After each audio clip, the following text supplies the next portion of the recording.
Amin. Sekali lagi katakan, amin. Berikan kemuliaan yang paling meriah buat Tuhan. Haleluya. Jangan duduk dulu saudara. Coba lihat kiri kanan, Bapak Ibu sekalian, katakan kepada suamimu atau istrimu terutama, selamat Paskah. Dan juga kepada teman-teman saudara yang lain, katakan selamat Paskah. It is blessed to be able to see you again. Senang sekali berjumpa dengan Anda. Hari ini adalah hari yang luar biasa, menyapa juga setiap daripada pemirsa sekalian, sahabat-sahabat daripada Anugerah Church dan juga Anugerah Ministries yang menyaksikan secara online. Apabila Anda berkenan bersama dengan kami, mari share ke dalam halaman pribadi Anda, sehingga siapapun orang-orang dalam list Anda yang mereka tidak mempunyai akses atau tidak memungkinkan untuk dapat pergi ke gereja, mereka pun dapat mengikuti kebaktian bersama dengan kita. Ada amin saudara? Sekali lagi kita berikan kemuliaan yang paling meriah buat Tuhan. Haleluya. Puji nama Tuhan, silakan duduk. Haleluya, suatu kehormatan tentunya. Kita tahu bahwa pada waktu kita melakukan segala sesuatu pertama kali, tentunya hal itu akan sangat berkesan buat kehidupan kita. Ada amin saudara ya. Dan pagi hari ini kita mengikuti kebaktian Paskah yang pertama di Anugerah Church. Haleluya, dan saya berdoa dan berharap kita semua akan dapat bertumbuh dengan baik di tempat ini. Ada amin saudara. Sekali lagi dengan meriah kita berikan kemuliaan yang paling meriah buat Tuhan Yesus Kristus. Haleluya. Topik khotbah saya adalah Tetelestai atau It is finished. Saudara, mari kita melakukan perenungan Paskah. Bapak Ibu sekalian, saudara tahukah Anda, ingatkah Anda bahwa 2000 tahun yang lalu, Bapak Ibu sekalian, siang itu saudara, ratusan atau bahkan ribuan orang berkumpul. Mereka berteriak, mereka menghakimi, mereka memaki seorang pemuda yang dianggap pemberontak. Dunia tidak mengakui bahwa dia adalah sebagai Tuhan, apalagi juru selamat. Seorang pemuda yang sangat berbahaya dan bahkan banyak pembesar-pembesar menyebutnya sebagai penista. Suara orang-orang yang berkuasa lebih keras dari kebenaran yang ada. Siapa pemuda ini? Bukankah dia hanya anak tukang kayu? Salah satu pekerjaan yang tidak dianggap penting dalam tatanan masyarakat pada zaman itu. Tetapi beraninya dia kerap kali membawa cerita kosong tentang surga, keselamatan, hidup kekal. Dan bahkan kata orang-orang itu, dengan sihirnya pemuda ini menyembuhkan orang sakit, mengusir setan, dan bahkan membangkitkan orang mati. Dan bahkan yang benar-benar merupakan suatu penghinaan besar dan penistaan adalah, dia berani mengatakan kepada orang-orang yang berdosa, orang-orang yang sudah terhilang oleh masyarakat, bahkan orang-orang yang tertangkap basah berbuat zina. Mereka berkata bahwa orang itu sudah mengampuni dosa kami. Pembesar-pembesar mengatakan dosa orang ini tidak bisa diampuni. Karena kerap kali pada waktu dia pergi, seperti yang tertulis dalam Matius pasal yang keempat ayat 17. Yesus selalu memberitakan, bertobatlah sebab kerajaan surga sudah dekat. Bagi para pembesar, para imam, orang ini layak mati. Para imam mengatakan bahwa orang ini tidak lagi layak hidup. Orang ini layak disalibkan sebagai suatu tanda penghukuman dan penghinaan yang paling tinggi dan paling kejam. Kenapa saudara? Agar memberikan efek jera kepada semua orang yang melihat. Penghinaan yang tiada tara. Bahkan di dalam kitab Yesaya 53:2 yang ditulis jauh sebelum dia dilahirkan. Dikatakan sebagai taruk ia tumbuh di hadapan Tuhan. Dan sebagai tunas dari tanah kering ia tidak tampan. Dan semaraknya pun tidak ada. Sehingga kita memandang dia pun rupanya tidak. Sehingga kita tidak menginginkannya. Tidak ada satu pun yang menginginkan pemuda ini. Padahal pada waktu dia ada di bumi, dia berbuat baik kepada banyak orang. Dia diikuti oleh begitu banyak orang. Begitu banyak orang ingin mendapatkan sesuatu daripada dia. Begitu banyak orang yang diberikan dampak daripada kehidupannya. Tercatat dalam kitab Yohanes pasal yang pertama. Kita melihat bersama-sama daripada ayat yang pertama sampai dengan ayat yang ketiga. Padahal Bapak Ibu sekalian, pada mulanya adalah firman. Firman itu bersama-sama dengan Allah. Dan firman itulah adalah Allah.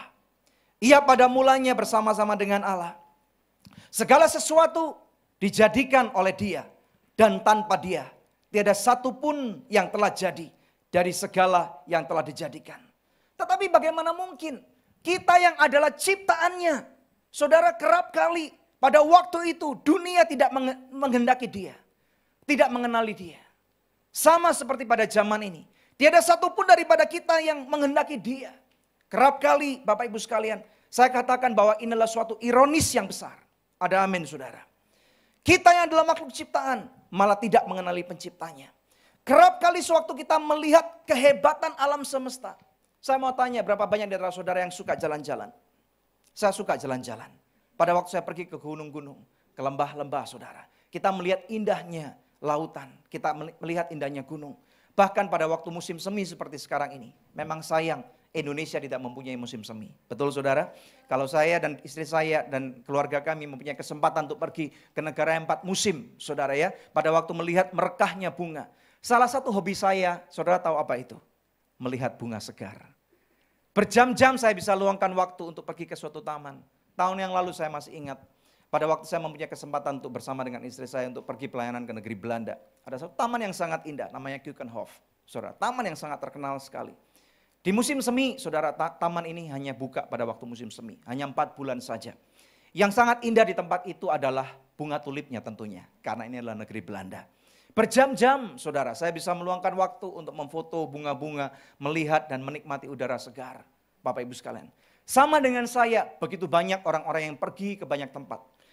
Tetapi pada waktu mereka melihat matahari yang memberikan hawa panas kepada kehidupan kita.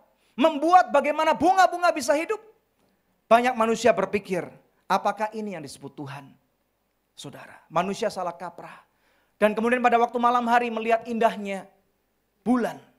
Pernah suatu kali pada waktu saya pergi ke Uetubu, di tempat pelayanan kami di atas sebuah gunung di Sulawesi Tengah, bernama Pondok Kasih Anugerah, saudara. Bulan itu kelihatan gede banget, saudara. Dan kemudian karena saya suka fotografi, saya pun juga mengabadikan bulan di sana. Lagi-lagi Bapak Ibu sekalian, bulan yang seharusnya juga sama-sama ciptaan Tuhan, sama seperti saudara dan saya. Tetapi kita berpikir, apakah ini yang namanya Tuhan? Sehingga kemudian manusia berusaha untuk menyembah bulan, menyembah bintang, menyembah matahari, saudara. Mengenali hal-hal yang sangat besar, yang semestinya bukan Tuhan.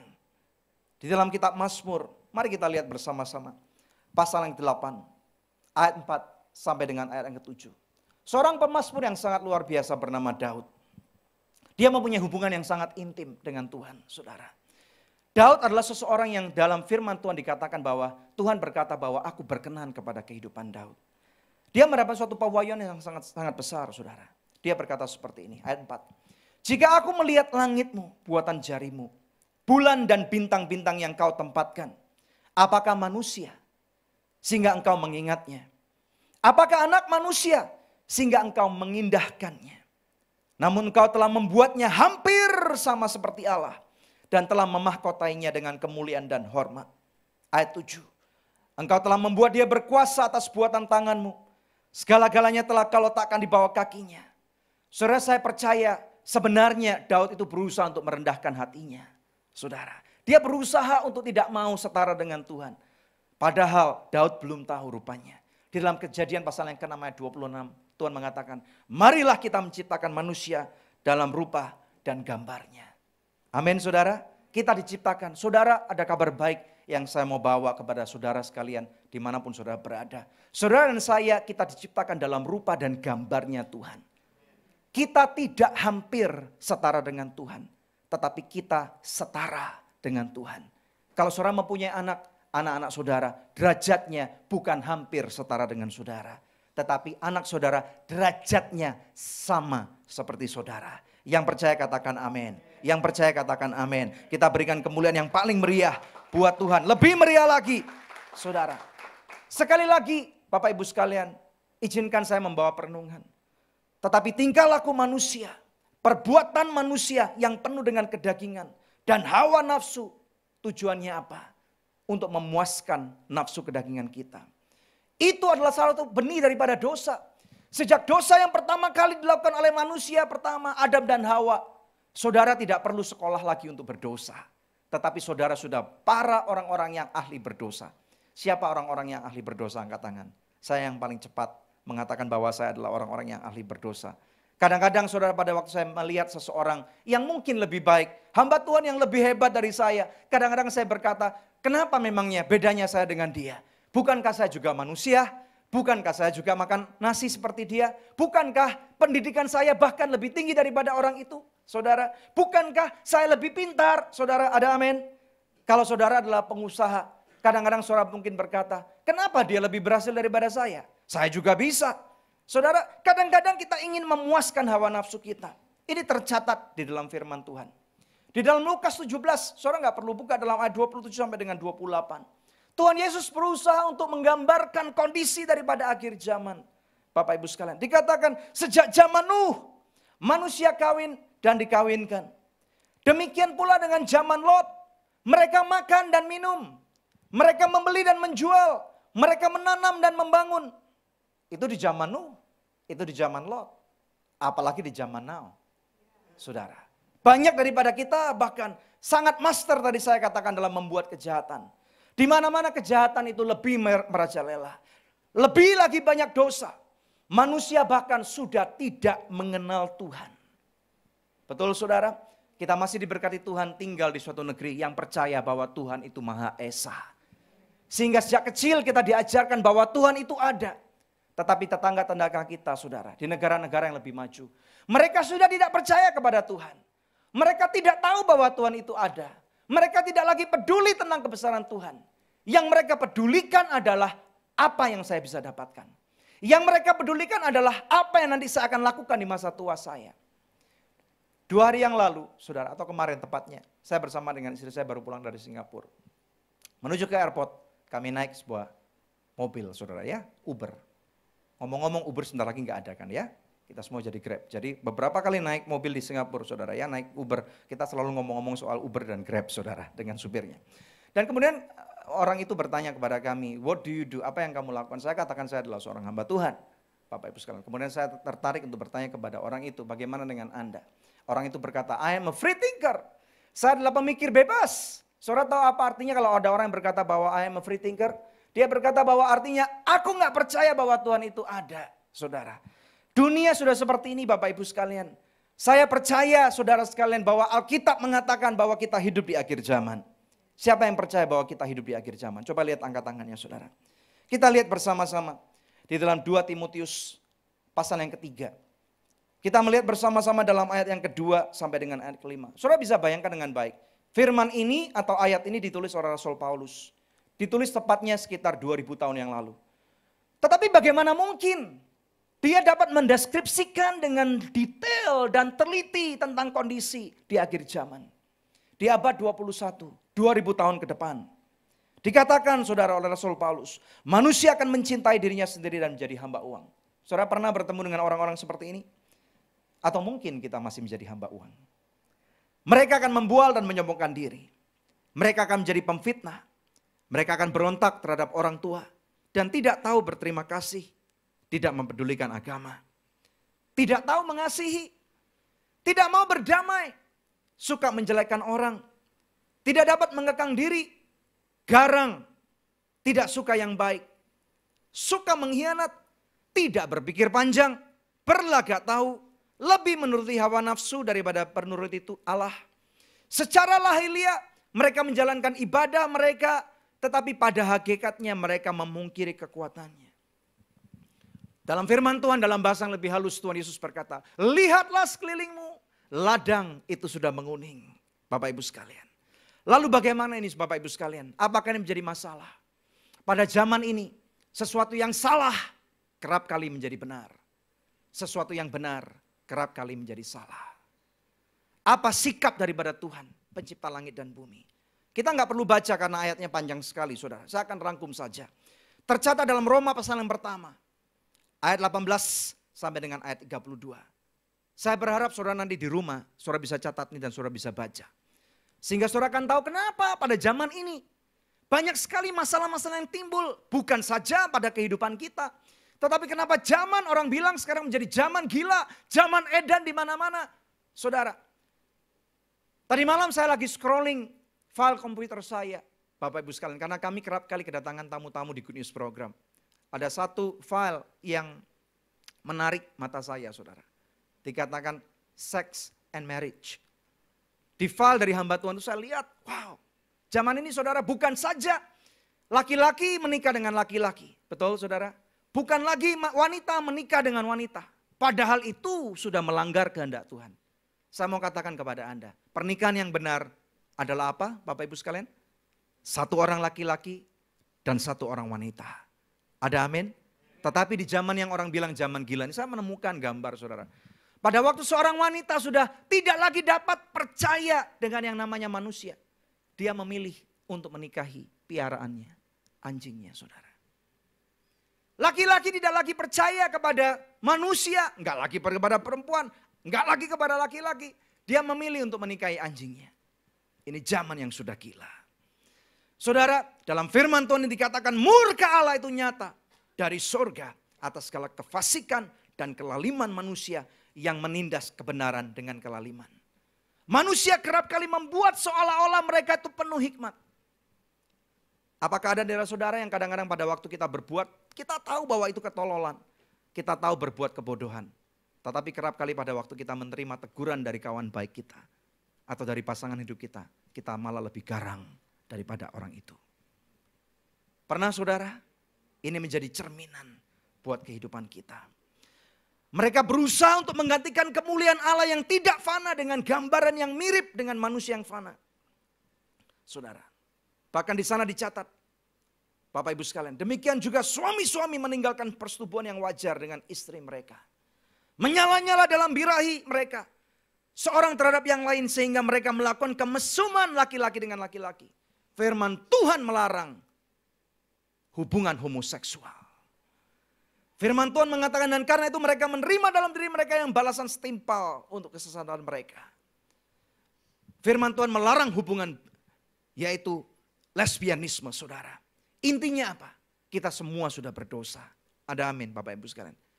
Roma 3:23 firman Tuhan berkata, semua orang telah berbuat dosa dan telah kehilangan kemuliaannya Allah. Bagaimana dengan saudara? Dulu Bapak Ibu sekalian pada waktu saya belum mengerti tentang apa yang namanya firman Tuhan. Kerap kali saya kemakan keomongan banyak orang.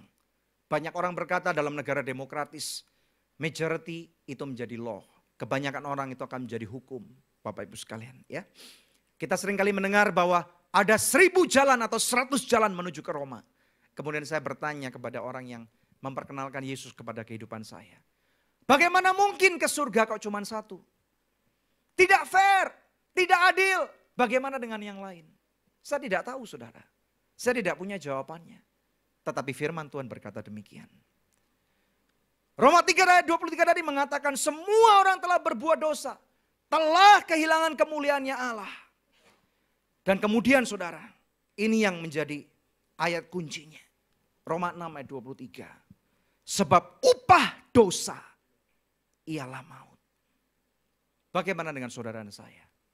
Kerap kali kita nggak berpikir bahwa dosa akan mendatangkan maut pada kehidupan kita. Kerap kali pada waktu kita bahkan menipu, kita berkata nggak apa-apa. Itu menipu demi kebaikan. Pada waktu kita korupsi, atau pada waktu kita mark up sesuatu yang bukan menjadi hak kita. Kita berkata, enggak apa-apa, kita melakukan ini demi kebaikan. Saudara, mari kita mengerti. Cara pandang Tuhan dengan cara pandang manusia tidak sama. Ada amin. Kalau saudara pernah pergi ke saya selalu gambarkan seperti ini. Kalau saudara pernah masuk ke hotel bintang 5. Bahkan di beberapa hotel yang lebih bagus, saudara ya ada yang namanya hotel bintang 6. Saudara ya, kalau lebih lagi hotel bintang 7. Saudara masuk, tinggal di sana pasti pusing kepalanya. Betul ya? Lebih hebat lagi saudara di Indonesia ini saudara, ada hotel 1000 bintang. Saudara ya. Kalau saudara berkemah, pergi ke atas gunung, saudara nggak mampu bayar hotel bintang 7, pergi ke hotel 1.000.000 bintang. Di UE itu banyak saudara. Nah saudara sekalian, saya katakan seperti ini. Kalau saudara pergi ke hotel bintang 5 yang sangat bersih. Saudara akan mendapati bahwa di sana baunya harum. Betul nggak? Kamar mandinya aja kalau di mal-mal di Jakarta ada AC-nya saudara. Di beberapa rumah kita aja nggak ada AC-nya. Bapak Ibu sekalian. Saudara bisa bayangkan di tempat yang sangat bersih, sampah yang kotor sedikit itu akan mengganggu mata kita. Betul nggak? Bau yang tidak enak. Kadang-kadang maaf nih, kalau nggak sengaja kita sendiri kentut. Kita mengatakan, bau apa ini? Mungkin kita sudah gagal untuk menghirup lagi bau-bauan yang kita keluarkan dari tubuh kita. Pasangan hidup kita yang kerap kali ngomel, saudara. Ini yang saya hadapi Bapak Ibu sekalian. Dengan jujur. Kalau kita lagi di hotel bintang 5 saudara, atau di mall yang sangat bagus. Tahu apa ini tiba-tiba kita kaget saudara. Celakanya kalau kita lagi naik pesawat terbang saudara. Di mana bau-bauan itu nggak bisa keluar kemana-mana. Saudara bisa bayangkan, kalau kita manusia saja bisa menilai bahwa sesuatu yang kotor itu tidak baik. Apalagi dengan Tuhan, pencipta langit dan bumi. Kalau Tuhan berkata bahwa upah dosa itu adalah maut. Tidak peduli berapa besar atau berapa kecil dosa yang saya dan saudara lakukan. Maka titahnya Tuhan adalah hukum. Betul enggak? Dia adalah raja. Dia pemilik langit dan bumi, Bapak Ibu sekalian. Maka kalau dia berkata bahwa dosa adalah maut, maka bukankah kita dapat berkata, celakalah aku. Saudara, karena apa? Tidak satu pun dari setiap hari kehidupan kita yang kita luput minimal satu kali kita nggak berbuat kesalahan. Ada di antara saudara yang sudah berusaha keep track, beberapa orang daripada saudara adalah accountant. Saudara orang yang sangat rajin sekali dalam bookkeeping saudara. Saudara mencatat setiap pengeluaran saudara. Tetapi apakah pernah saudara yang seperti itu rajin untuk mencatat kesalahan saudara? Pernah nggak minimal satu kali dalam satu hari sepanjang hidup saudara, saudara nggak berbuat dosa? Saya rasa nggak ada saudara. Saya percaya tidak ada. Kadang-kadang kalau kita pun berdiam diri, kita mau berpikir hal-hal yang baik. Rasul Paulus saja dalam firman Tuhan mengatakan, celakalah aku. Aku lagi berpikir yang baik, tiba-tiba pikiran yang jahat datang. Aku berpikir melakukan hal-hal yang mulia, tiba-tiba hal-hal yang penuh dengan kekotoran itu masuk dalam pikiranku. Karena apa saudara? Di dalam diri kita itu bound to disaster. Dalam tubuh kita yang fana ini saudara, kita ini seharusnya dilahirkan dalam kehancuran. Pertanyaannya sekarang, bagaimana dengan saudara? Apakah ini masalah besar? Ada amin saudara. Kita perlu pikirkan dengan masak-masak. Hari ini Bapak Ibu sekalian kita semua merayakan Paskah. Puji nama Tuhan. Banyak orang berkata, banyak orang lagi pada sibuk ke gereja saudara. Bahkan ada orang-orang yang diberikan nama label khusus. Bapak Ibu sekalian. Ya, yaitu Kristen kapal selam. Paskah dan Natal. Saudara. Karena pada waktu Paskah, puji nama Tuhan.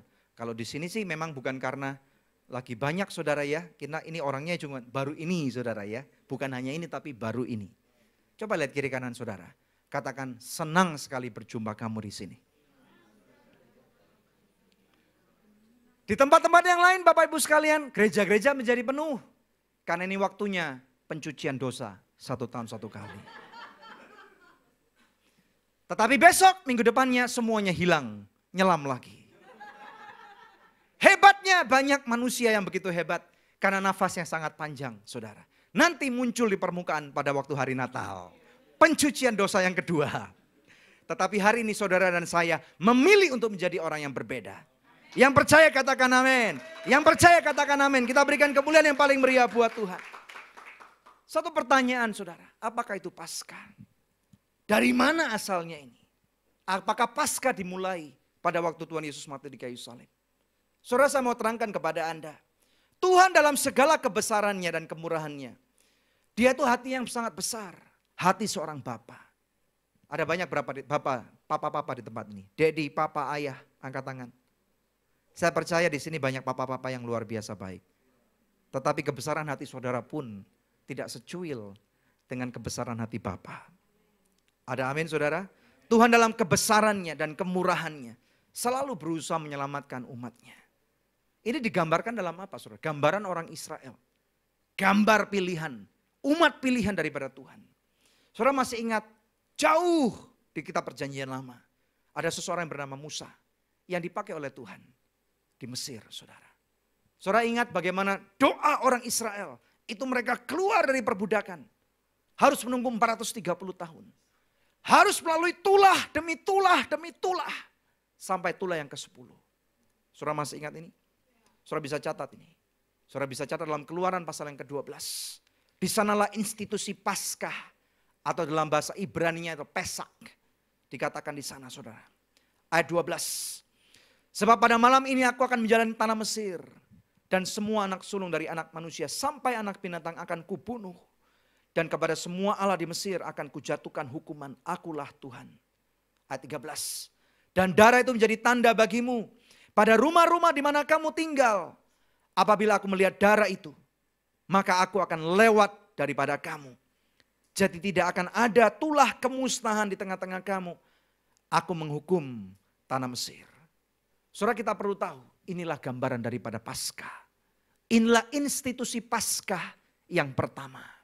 Makanya Bapak Ibu sekalian, beberapa kepercayaan, saudara percaya nggak percaya, tahu ataupun tidak tahu. Saya juga kaget pada waktu mendengar hal ini saudara. Beberapa kepercayaan saudara, itu menaruh tanda-tanda sesuatu di pintu rumah mereka. Tahu saudara? Saudara pernah melihat hal itu? Banyak kebudayaan-kebudayaan yang tanpa mereka mengerti. Mereka pikir ini adalah jimat, mereka pikir itu adalah pesugihan, mereka pikir ini adalah tolak bala. Bapak Ibu sekalian, mereka belajarnya dari mana? Karena pernah ada satu suara daripada Allah Maha Tinggi mengatakan, kalau ada darah di pintu rumahmu, maka kematian dan bala dan tulah itu akan aku lewatkan dari rumah kamu. Saudara, itulah institusi Paskah yang pertama. Sehingga Musa bersama seluruh daripada anak-anak orang Israel, mereka mengenang itu. Tampilkan Keluaran 12 ayat 27. Haleluya. Di sana dikatakan, maka haruslah kamu berkata, itulah korban Paskah bagi Tuhan yang melewati rumah-rumah Israel di Mesir. Ketika ia menulahi orang Mesir, tetapi menyelamatkan rumah-rumah kita. Lalu berlututlah bangsa itu dan sujud menyembah.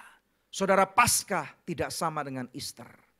Di dalam Alkitab kita pada waktu saya percaya kepada Tuhan, saya bingung kenapa setiap perayaan Paskah. Sewaktu saya kecil, saudara, dari TK, SD, SMP, SMA, saya disekolahkan di sekolah Kristen. Tetapi setiap perayaan Paskah selalu ada telur. Saudara, selalu dilukis. Kemudian waktu saya kuliah di luar negeri, saudara, mereka selalu merayakan Paskah dengan sebutan Easter Bunny, saudara. Ada kelinci yang harus ditemukan. Kemudian pada waktu tahun 95, saudara, minggu lalu saya sudah ceritakan bagaimana saya menerima Yesus sebagai Tuhan dan Juru Selamat. Saya mulai bingung. Kenapa di Alkitab tidak ada yang namanya Easter? Kenapa di Alkitab tidak ada yang namanya telur? Kenapa di Alkitab nggak ada yang lagi yang namanya kelinci yang harus ditemukan? Karena dunia berusaha menyesatkan saudara dan saya. Dengar baik-baik, hanya darah daripada anak domba yang sudah menyelamatkan orang-orang Israel. Saudara perlu tahu bahwa apapun yang sudah dituliskan oleh Alkitab di dalam perjanjian lama, ada satu misteri yang dikerudungkan di sana. Misteri ini berbicara apa? Misteri ini berbicara tentang Yesus yang masih dirahasiakan. Christ was concealed, ditutup saudara. Kristus berkali-kali muncul dalam perjanjian lama, tetapi banyak orang-orang tidak tahu bahwa itu Kristus. Sekarang puji nama Tuhan. Katakan bersama dengan saya, puji nama Tuhan. Dalam perjanjian baru Bapak Ibu sekalian, pada waktu kita meneliti ulang. Saudara, bukankah pada waktu kita menilai balik kehidupan kita, kita mulai sadar ada kesalahan-kesalahan, ada celah-celah, ada hal-hal, atau ada perkenanan-perkenanan Tuhan yang kita pernah alami dalam kehidupan kita tetapi terlewatkan dari mata kita. Demikian pula sekarang pada waktu saudara dan saya hidup di zaman kasih karunia ini, di zaman anugerah. Pada waktu kita kembali membaca Alkitab dalam perjanjian lama, satu persatu kita akan mulai melihat bagaimana Kristus dimunculkan. Domba yang disembelih itu ibarat atau simbol daripada domba Allah yang akan disembelih bagi manusia. Dosa ini seperti hutang. Kita kembali berbicara masalah dosa dan maut. Sebentar lagi saudara. Dosa ini seperti hutang. Saudara, ada kabar buruk buat saudara. Kalau kita berhutang, maka kita harus bayar. Walaupun kita berusaha lebih galak daripada orang yang punya duit, saudara tidak akan pernah lepas. Apalagi kalau berhutangnya sama bank, sama institusi keuangan. Betul saudara? Apalagi sama, apa namanya itu? What is loan shark? Lintah darat saudara. Karena hukumnya bisa mati. Bapak Ibu sekalian. Kita tahu Bapak Ibu sekalian kalau dalam masyarakat modern, di banyak tempat dipasang CCTV. Jadi kalau masuk ke storehouse, saudara harus banyak senyum. Karena wajah saudara sudah terekam oleh CCTV di storehouse. Ada amin saudara. Dari depan sampai sini, sampai ke atas, sampai ke bawah. Saudara nggak bisa lepas dari pandangan CCTV di storehouse. Kalau teknologi manusia aja, Bapak Ibu sekalian, bisa membuat teknologi yang luar biasa seperti itu. Ada satu film yang menceritakan ada seorang hacker, saudara, yang menciptakan satu software namanya God's Eyes. Saudara, ya. Di mana God's Eyes ini akan lebih memudahkan untuk mencari orang yang mau dicari. Saudara, bukan hanya melalui CCTV, tapi menggunakan handphone kita. Kalau orang itu ditemukan saudara kira-kira di perimeter tertentu, maka beberapa handphone di aktivitas-aktivitas itu saudara akan tiba-tiba nyala untuk mencari orang itu. Merekam suaranya, memfoto dan memvideo. Saudara, kalau teknologi manusia aja, kalau seorang hacker dapat menemukan teknologi ini, apalagi Tuhan. Yang mana teknologi Tuhan sudah jutaan kali lipat lebih hebat daripada hacker terhebat manapun juga. Seorang Snowden, kalau saudara nggak tahu namanya, yang lari dari pemerintah Amerika Serikat, saudara.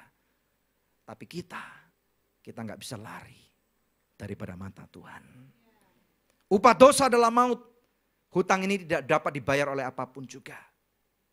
Bad newsnya adalah selain pertumpahan darah. Banyak kepercayaan, saudara. Di Indonesia banyak sekali kepercayaan. Banyak sekali keyakinan.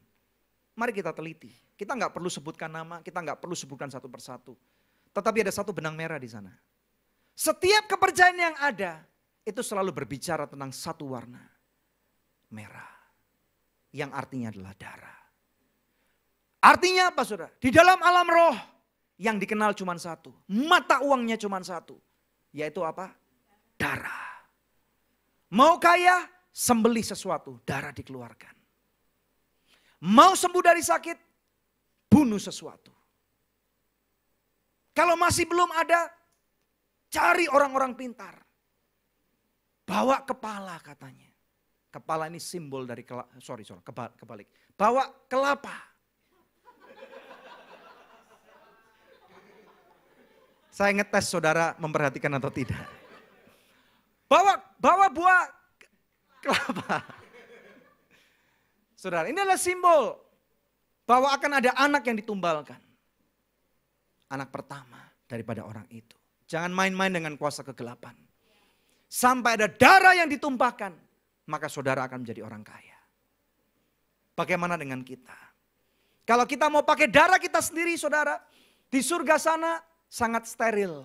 Lebih steril daripada mesin steril seorang bayi. Betul Bapak Ibu sekalian? Darah kita nggak laku karena pada waktu kita menghirup kebencian, darah kita sudah tercemar.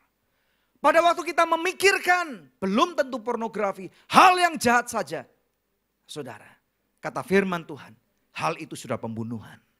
Darah kita sudah cemar. Celakanya apabila darah kita yang diberikan, maka darah kita penuh dengan kekotoran. Bagaimana ini saudara? Ada kabar baik hari ini. Siapa mau kabar baik?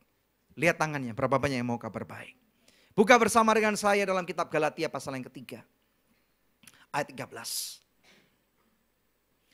Firman Tuhan berkata, Kristus telah menebus kita dari kutuk hukum Taurat. Dengan jalan menjadi kutuk karena kita. Sebab ada tertulis, terkutuklah orang yang digantung pada kayu salib. Saudara, dalam kehidupan kita bukan hanya dosa kita yang kita tanggung. Tetapi dosa orang tuamu, dosa kakekmu, dosa moyangmu. Sangat tidak adil.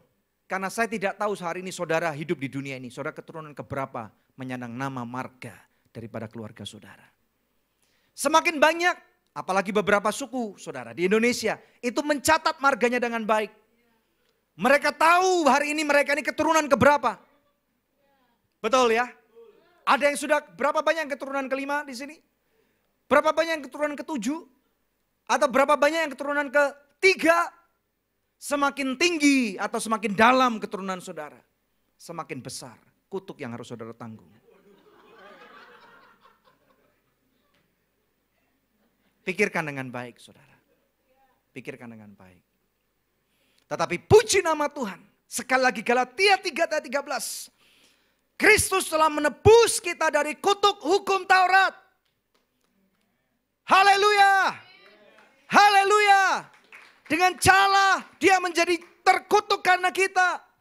Saudara, kita kembali kepada cerita yang tadi pada awal mulanya saya katakan. Di sepanjang jalan yang saat ini dikenal dengan nama Dolorosa. Ratusan orang menghakimi, mencibir, menendang, saudara, memaki. Dan orang itu harus naik ke atas sebuah bukit yang bernama Golgota. Siang itu, pemuda itu yang merenggang nyawa tidak lain tidak bukan adalah Tuhan Yesus Kristus sendiri. Dia yang tidak dikenal oleh saudara-saudara yang lain, saudara. Tetapi Bapak Ibu sekalian, kita mempunyai suatu kesempatan yang baik bahwa kita boleh mengenal dia. Dia adalah juru selamat yang harus mati buat kita. Surat hutang harus dibayar. Dan itulah yang Tuhan Yesus lakukan. Dengan membayar harga yang mahal. Dengan darah yang mahal. Ada satu foto dari surat hutang. Berapa banyak saudara yang pernah hutang uang? Saya pernah. Bisa dikeluarkan fotonya. Kalau saudara punya kredit card, berarti saudara pernah berhutang. Berapa banyak yang punya kredit card? Saudara. Saudara, ini contoh surat perjanjian hutang piutang. Kalau saudara pernah akad kredit rumah atau mobil. Bapak Ibu sekalian. Saudara harus ada tanda tangan di sana menyatakan nama yang empunya barang dan yang kredit. Bapak Ibu sekalian. Dan ada terms and agreement. Dan saudara akan sangat sibuk untuk dengan senang hati bawa pulang barang yang saudara mau beli itu. Saudara nggak akan repot-repot baca semua fine printnya. Terms and agreement yang dibuat dengan fonts nomor 5 yang sangat kecil. Bapak Ibu sekalian. Yang di sana dikatakan sampai engkau lunas sen yang terakhir. Artinya hutangmu tidak akan lunas. Banyak daripada kita di dalam kehidupan kita. Kita nggak bisa bayar hutang dosa kita. Hutang uang lebih mudah dibayar daripada hutang dosa. Tetapi ini yang Tuhan Yesus lakukan. Di saat terakhir kali Bapak Ibu sekalian. Dia merenggang nyawa. Dia berkata, it is finished. Tercatat dalam Yohanes 19 ayat 30 atau 29 ayat 30 maksud saya. Dikatakan it is finished. Dalam bahasa aslinya dikatakan tetelestai. Di dalam surat hutang itu, saudara bayangkan. Seperti yang Tuhan Yesus katakan. Kalau hutangmu lebih banyak, maka kamu akan lebih bersyukur. Rupanya ini yang Tuhan Yesus lakukan. Di dalam alam roh, saudara. Dia pergi ke neraka. Dikatakan di sana 3 hari dia mati. Dan kemudian dia masuk ke alam maut, kata firman Tuhan. Dia bertemu dengan juru hitung di sana. Accountant di sana, saudara. Ada CPA juga di sana. Dan kemudian dia cari nama saya, Daniel Hendrata. Dia cari nama saudara, Andre Sahetapi. Dia cari nama saudara, Ano It's Me. Iya, karena dia keturunan kelima kali Pak. Dia takut gitu. Makanya sekarang marganya It's Me, saudara. Dia cari Gilang, saudara. F, titik-titik. Bapak Ibu sekalian. Dia cari yang namanya Doni Laksmana. Saudara. Dia cari, saudara. Setiap daripada kita dalam ruangan ini. Kalau nggak disebutin namanya, jangan baper saudara ya. Bukan berarti saudara bukan orang penting. Karena kelamaan, karena istri saya udah bilang gini-gini dari tadi saudara. Surat hutangnya dikeluarkan tolong. Sekali lagi. Kemudian dia berjumpa dengan juru kunci di sana, saudara. Dia minta nama kita. Dia bayar lunas. It is paid in full. Terbayar lunas. Hari ini kalau saudara memilih untuk percaya. Ada alasan. Mungkin selama ini saudara tidak tahu. Kenapa? Why? Kenapa saya harus percaya? Kenapa? Kenapa? Ini jawabannya saudara. Kisah 4 ayat 12. Di sana dikatakan dan keselamatan tidak ada di dalam siapapun juga. Selain di dalam Dia. Sebab di bawah kolong langit ini tidak ada nama lain yang diberikan kepada manusia yang olehnya kita dapat diselamatkan. Yang percaya bersama dengan saya katakan amin. Haleluya. Tuhan Yesus berkata, I am the way, the truth and the life. Akulah jalan dan kebenaran dan hidup. Tidak ada seorang pun yang datang kepada Bapa kalau tidak melalui aku. Dengar baik-baik saudara, termasuk Anda yang sedang menyaksikan online. Tidak ada jalan lain kepada Bapa selain melalui Yesus. Tetelestai. Kalau saudara menerima Dia sebagai Tuhan dan Juru Selamat, hutangmu lunas terbayar. Waktu kita masih ada beberapa menit saudara. Mari kita lihat satu video singkat. Video ini akan menggambarkan, jangan diputar dulu. Video ini akan menggambarkan saudara, tentang apa pembayaran hutang yang Tuhan Yesus sudah lakukan. Memang benar banyak video-video tentang Tuhan Yesus, pencurahan di kayu salib dan yang lain-lain, kematian Dia, Bapak Ibu sekalian. Tapi video ini salah satu video yang memberikan, saya lihat lebih dalam akurasi tentang apa yang terjadi di alam roh. Bagaimana dosa saudara, bagaimana penghukuman yang seharusnya menjadi kewajiban untuk saudara dan saya bayar, itu ditanggung oleh Tuhan. Bagaimana dosa, pikiran kotor, tindakan-tindakan kita yang salah, terutama kutuk-kutuk daripada nenek moyang kita. Saudara nggak adil bukan? Kakek moyang saya nggak pernah ketemu kakek buyut saya saudara. Kata papa saya istrinya banyak. Saudara, setiap ketemu wanita dikawin. Setiap ketemu wanita dikawin saudara. Saya nggak mau kutuknya saudara turun ke saya. Tapi kalau saya nggak ada jalan keluar nggak bisa loh saudara. Nggak bisa. Tetapi puji nama Tuhan, hutangku sudah lunas. Saudara, multimedia siap? Lampunya boleh diredupin dikit, jangan salah matikan ya, supaya bisa ngelihat videonya. Mari kita putar. Saksikan.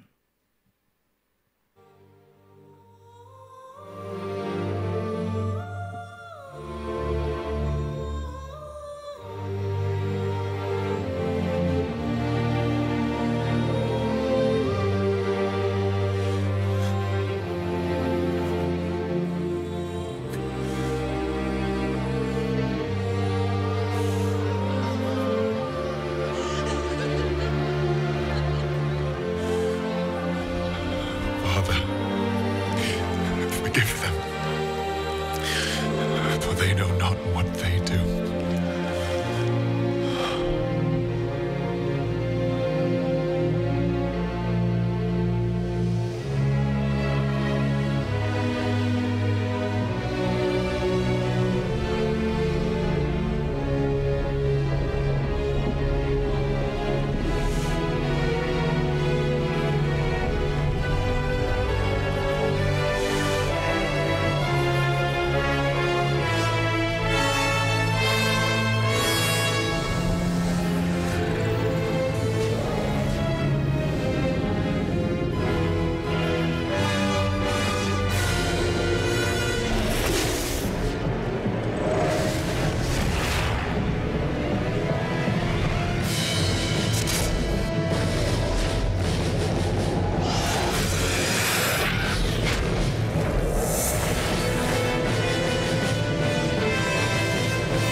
My God, why have you forsaken me?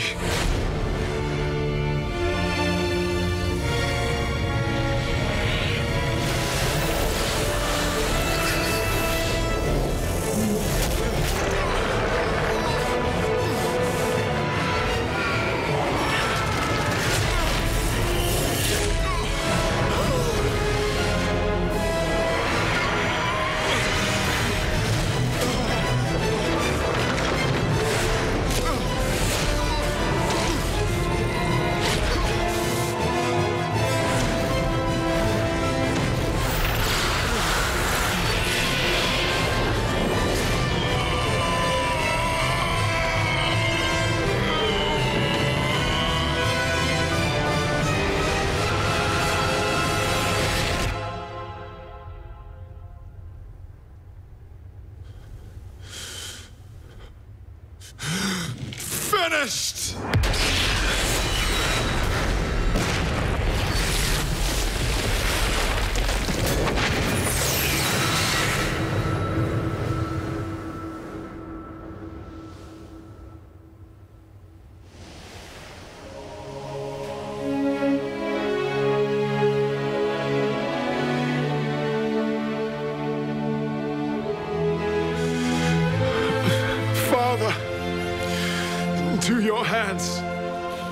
commit my spirit.